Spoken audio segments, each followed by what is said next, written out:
ఈ జమానాలో మద్యం పంచకుండా డబ్బులు పంచకుండా గెలిచే అవకాశం ఉందంటారా? 100% గెలుస్తాం.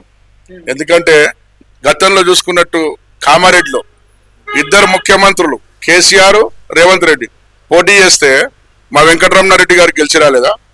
దుబ్బాక ఎలక్షన్స్, బై ఎలక్షన్స్ కోట్ల రూపాయలు వెదజల్లి కాంగ్రెస్ టీఆర్ఎస్ పార్టీ ఆ రోజుల్లో పోటీ చేస్తే మా రఘునందన్ రావు గారు బయటపడలేదా? అదేవిధంగా హుజూరాబాద్లో ఈటల రాజేందర్ గారు బై ఎలక్షన్లో పోటీ చేసినప్పుడు మొత్తం యంత్రాంగం మంత్రులందరూ వచ్చి కూర్చొని అక్కడ పని చేసినప్పటికీ మరి మా ఈటల రాజేందర్ గారు బై ఎలక్షన్లో గెలవలేదా? కాబట్టి ప్రజలు ఆలోచిస్తారు. అన్ని పైసలు, మద్యము, మందు వీటికి అలవాటు పడి లేరు ప్రజలు. అంత ఏమంటారు, దిగజారిన పరిస్థితి ప్రజల్లో ఇంకా కనిపిస్తలేదు. న్యాయం, ధర్మం ఎక్కడుంది, ఏం వైపు ఉన్నది, ఎట్టున్నది చూసి దానికి అనుగుణంగా రియాక్ట్ అవుతారని చెప్పి మేము భావిస్తా ఉన్నాం. పూర్తి విశ్వాసంతో ఉన్నాం. రేపు జరగబోయేటువంటి ఎన్నికల్లో భారతీయ జనతా పార్టీ అభ్యర్థి లంకాల దీపక్ గారు ఘనమైన మెజార్టీతో ఇక్కడ విజయం సాధిస్తారని చెప్పి మేము భావిస్తా ఉన్నాం.